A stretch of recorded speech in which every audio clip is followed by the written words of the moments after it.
গল্পের শুরুতে আমরা উই নামে একটি মেয়েকে দেখতে পাই। সে ছিল এই শপিং মলের মালিক এবং তার সবকিছু পরিষ্কার পরিচ্ছন্ন এবং সবকিছু গোছালো চায়। সে তার একটি শপে এসে সেখানে একটু ময়লা এবং একটি ব্যাগকে অগোছালো দেখতে পায়।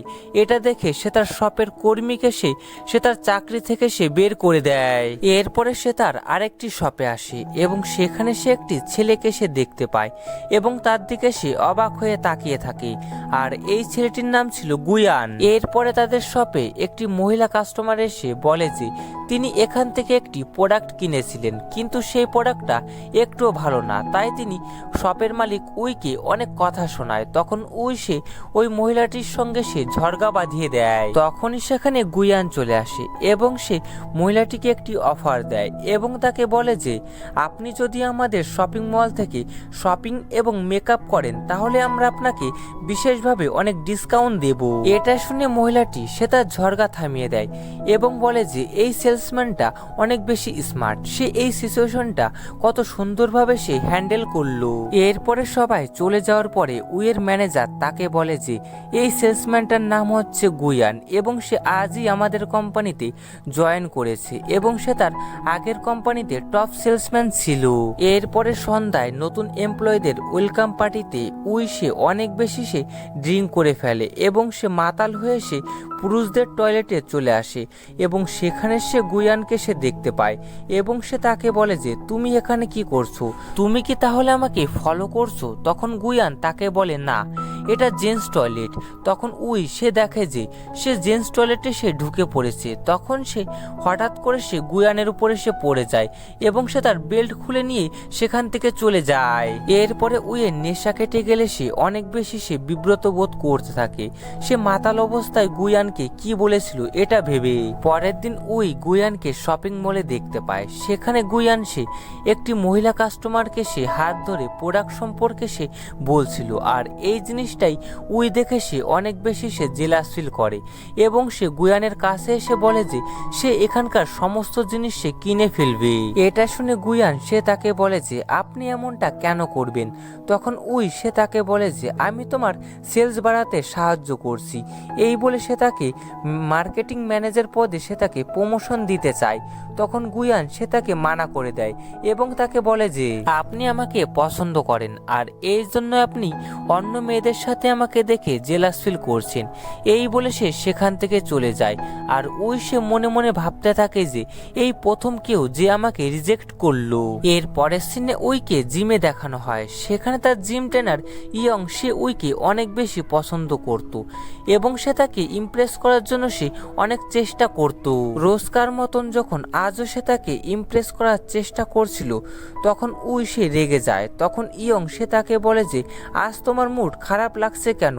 তখন উই তাকে বলে যে শপিং মলে একটি নতুন এমপ্লয়ি এসেছে এবং সে নিজেকে অনেক বেশি হ্যান্ডসাম মনে করে, তাই তাকে উচিত শিক্ষা দিতে হবে। এরপরে শপিং মলে দুটি মেয়ে উইয়ের ব্যাপারে বাজে মন্তব্য করছিল আর এইগুলো গুয়ানো শুনছিল।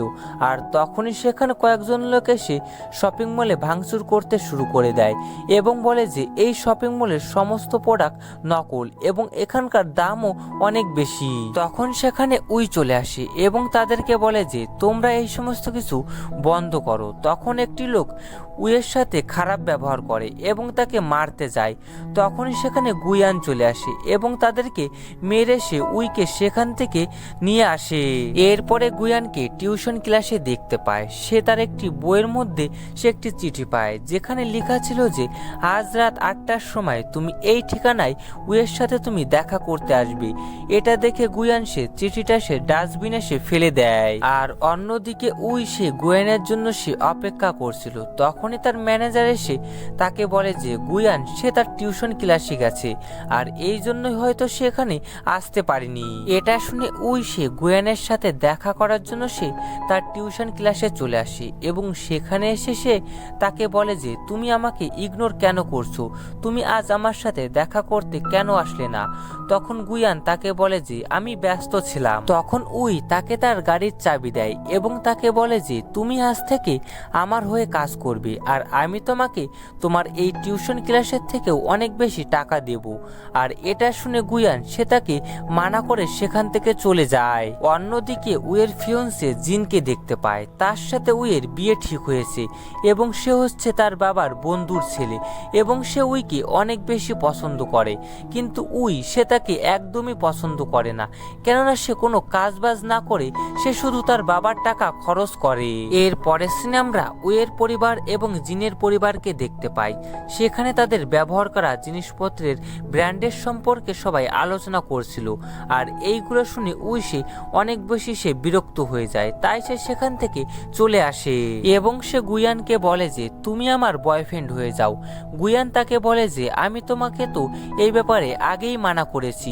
তখন উই তাকে বলে যে তাহলে তুমি আমার 1 মাসের জন্যই বয়ফ্রেন্ড হয়ে যাও, এরপরে আমি তোমাকে এই মলের ম্যানেজার পদে পোস্টিং দিয়ে দেব এবং বছরে 15টা ছুটি দিয়ে দেব। এগুলো শুনে গুয়ান সে তাকে মানা করে দেয়। তখন উই তাকে বলে যে আমি তোমাকে 2 দিন সময় দিলাম, তুমি ঠিক করে ভেবে আমাকে উত্তর দিও। এরপরে সে বাড়ি যাওয়ার সময় সে তার গাড়ির কাচের আয়নায় সে দেখে যে গুয়ানকে একটি মেয়ে জড়িয়ে ধরেছে। এরপরে আমরা গুয়ানকে এবং সেই মেয়েটাকে একসঙ্গে ডিনার করতে দেখতে পাই। আসলে এই মেয়েটা ছিল গুয়ানের ছোট বোন গুহি। এখানে তাদের কথাবার্তা থেকে বোঝা যায় যে গুহি সে বাইরের দেশে গিয়ে পড়াশোনা করতে চায়, কিন্তু সে স্কলারশিপ না পাওয়ায় সে অনেক বেশি সে মন খারাপ করেছিল। তখন গুহান সে তাকে বলে যে তুমি মন খারাপ কেন করছো, আমি তোমাকে বাইরের দেশে অবশ্যই তোমাকে পড়তে পাঠাবো। এর পরের সিনে উই এবং ইয়ংকে জিমে দেখতে পাই। সেখানে ইয়ং সে উইকে সে ইমপ্রেস করার চেষ্টা করছিল আর এটা দেখে উই সে তাকে বলে যে তুমি এই সমস্ত কিছু করা বন্ধ করো, কেননা আমি গুয়ানকে পছন্দ করি। এটা শুনে ইয়ং তাকে বলে যে তুমি যাকে পছন্দ করো তার ব্যাপারে তুমি কতটুকু জানো, তুমি যাকে পছন্দ করো সে কি তোমাকে পছন্দ করে? সে অন্য কোনো মেয়েকেও তো পছন্দ করতে পারে। আর এটা শুনে উইয়ের গতকালের রাতের কথা তার মনে পড়ে যায়, তাই সে তাকে বলে যে কি করে আমি গুয়ানের ব্যাপারে জানবো। তখন ইয়ং তাকে বলে যে তুমি ফ্যামিলি পিকনিক অর্গানাইজেশন করো, সেখানে যদি তার পরিবারের সাথে তোমার আলাপ করিয়ে দেয় তাহলে তুমি ভাববে যে সে হয়তো তোমাকে পছন্দ করে। এর পরের দিন উই সে ফ্যামিলি পিকনিক অর্গানাইজ করে এবং সেখানে গুয়ান সে একাই আসে। এটা দেখে উই তাকে বলে যে তুমি একা এসছো কেন, তোমার পরিবার কই, আর তুমি কি কাউকে পছন্দ করো? এটা শুনে গুয়ান তাকে বলে যে না। এরপর তারা সবাই গেম খেলে। এরপরে গেম খেলার শেষে তারা সবাই প্রাইজ নেয় এবং তখন গুয়ান সে লক্ষ্য করে যে উইকে কোথাও দেখা যাচ্ছে না, তাই সে উইকে খুঁজতে শুরু করে এবং সে দেখে যে উই সে একটি স্টেশনে বসে ড্রিঙ্ক করছে। এরপরে উই সে তাকে বলে যে আমি কি এতটাই বদমেজাজি যে আমাকে কেউ পছন্দ করে না, আমি এই শপিং মলের দায়িত্ব থেকে রিজাইন নিয়ে নেব। এটা শুনে গুয়ান সে তাকে বলে যে তুমি যেমন আছো তেমনই অনেক ভালো আছো। এটা শুনে উই তাকে বলে যে তাহলে তুমি কেন আমাকে পছন্দ করছো না? আর আমি ছোটবেলা থেকেই এমন বদমেজাজি কখনোই ছিলাম না। আমাকে বলা হয়েছিল যে একজন সফল ব্যক্তি হতে গেলে তাকে অনেক স্ট্রিক্ট হতে হয়, এই জন্যই আমি এরকম হয়ে গেছি। এটা শুনে গুয়ান সে তাকে সান্ত্বনা দেয় এবং তাকে সেখান থেকে নিয়ে আসে। এর পরের দিন উইয়ের মনে পড়ে যে সে একটি বইতে পড়েছিল যে কাউকে যদি ভালোবাসা ফিল করাতে হয় তাহলে তাকে অবশ্যই জেলাস ফিল করাতে হয়। এর পরের দিন দেখা যায় যে শপিং মলে জিন সে সবার সামনে উইকে একটি নেকলেস এবং একটি ফুলের তোড়া দেয়, কিন্তু দেখা যায় যে নেকলেসের বাক্স একদমই ফাঁকা ছিল। তখন দোকানদার তাকে বলে যে তুমি যেই টাকা দিয়েছিলে এই টাকায় শুধু এই বাক্সটাই এসেছে, নেকলেস আর আসেনি। আর এরপরেই সেখানে ট্যাক্সি ড্রাইভার এসে তাদের কাছে ভাড়া চায় আর এইগুলো দেখে গুয়ান সে হাসতে থাকে। আসলে উই সে গুয়ানকে জেলাস ফিল করাতে চেয়েছিল, এই জন্য সে এই সমস্ত কিছু করেছিল, কিন্তু জিনের এমন ব্যবহার দেখে সে অনেক বেশি সে রেগে যায় এবং সে সেখান থেকে চলে যায়। আর জিন সে তার কাছে এসে তাকে অনেক মানানোর চেষ্টা করতে থাকে এবং তাকে বলে যে আজকে তুমি আমার সাথে ডিনার করতে যাবে। এতে উই সে তাকে মানা করে দেয়, কিন্তু জিন সে তাকে তার সাথে ডিনার করার জন্য তাকে অনেক জোর করে। তখন উই সে তাকে বলে যে আজ রাতে আমি গুয়ানের সাথে ডিনার করব, তাই আমি তোমার সাথে যেতে পারবো না, কিন্তু তাও জিন তাকে জোর করে। তখন গুয়ান সে তাকে বাধা দেয়। তখন জিন তাকে বলে যে তুমি কি আমাকে বাধা দেওয়ার। তখন সে তাকে বলে যে আমি ওর বয়ফ্রেন্ড। এটা শুনে জিন সে তাকে জোরে একটি থাপ্পড় মারে। তখন সবাই ভিডিও করতে শুরু করে আর এটা দেখে জিন সেখান থেকে চলে যায়। এর পরের দিন সে জানতে পারে যে গুয়ান সে অসুস্থ, তাই সে তার বাড়িতে চলে আসে এবং তার সেবা যত্ন করতে থাকে এবং সে ইউটিউব দেখে তার জন্য চিকেন স্যুপ রান্না করে নিয়ে আসে এবং তাকে বলে যে তুমি প্রথম যার জন্য আমি রান্না করে নিয়ে এসেছি। এরপরে গুয়ান সে ওই স্যুপটা মুখে নেয় এবং তার খাওয়া দেখে সেও একটু ওই স্যুপটা টেস্ট করে এবং সে বুঝতে পারে যে এই স্যুপটা অনেক জঘন্য হয়েছে।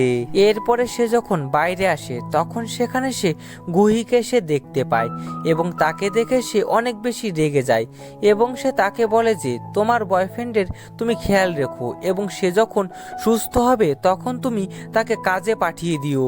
তখন গুহি উইকে বলে যে গুয়ান সে হচ্ছে আমার বড় ভাই। এটা শুনে সে অনেক বেশি লজ্জায় পড়ে যায়। এর পরের দিন সন্ধ্যায় সে যখন বাড়িতে যাচ্ছিল তখন গুয়ান সে তাকে বলে যে তোমার সাথে আমার কিছু জরুরি কথা আছে। এই বলে সে তাকে তাদের বাড়িতে নিয়ে আসে এবং তাকে অনেক সুস্বাদু খাবার রান্না করে খাওয়ায় এবং তাকে বলে যে তুমি কারো জন্য নিজেকে বদলাতে যেও না, কেননা তোমার সাথে তোমার এই অ্যাটিটিউড স্যুট করে। আমি আগে তোমাকে পছন্দ করতাম না, কিন্তু এখন আমি তোমাকে ধীরে ধীরে পছন্দ করতে শুরু করেছি। এটা শুনে সে অনেক মনে মনে খুশি হয়ে যায়। এর পরের দিন তারা অনেক সুন্দর একটি স্পটে ঘুরতে যায় এবং সেখানে তারা সবাই অনেক মজা করে। এর কিছুক্ষণ পরে সেখানে কিছু মৌমাছি চলে আসে এবং তাদেরকে তাড়া করতে থাকে। তখন গুয়ান সে দৌড়াতে গিয়ে সে পড়ে যায় এবং তার মুখে আঘাত লাগে এবং তখন সে তাকে অনেক যত্ন সহকারে তাকে ব্যান্ডেজ করে দেয়। এরপরে রাতের বেলা হোটেলে সে চিৎকার করে এসে সে গুয়ানের কোলে উঠে পড়ে এবং তাকে বলে যে আমার রুমে ককরোচ রয়েছে। এটা শুনে গুয়ান সে সেখানে চলে আসে এবং সে ককরোচটিকে মেরে ফেলে। তখন তাকে বলে যে তুমি সবকিছুই কত সহজে করতে পারো, আসলে তোমার সাথে থাকলে আমার মনে হয় যে আমার এই পৃথিবীতে আর কোনো সমস্যাই নেই। এরপরে তারা দুজন তাদের কোম্পানির অ্যাডভার্টাইজমেন্ট শুট করে এবং তাদের ছবিটা পুরো শহরে দেখানো হচ্ছিল। আর এই জিনিসটাই সে দেখে সে অনেক বেশি সে মন খারাপ করে। এরপরের দিন এবং গুয়ান তাদের বাড়িতে বসে একসঙ্গে লাঞ্চ করছিল আর তখন সেখানে গুহি চলে আসে এবং সে বলে যে সে স্কলারশিপ পেয়েছে।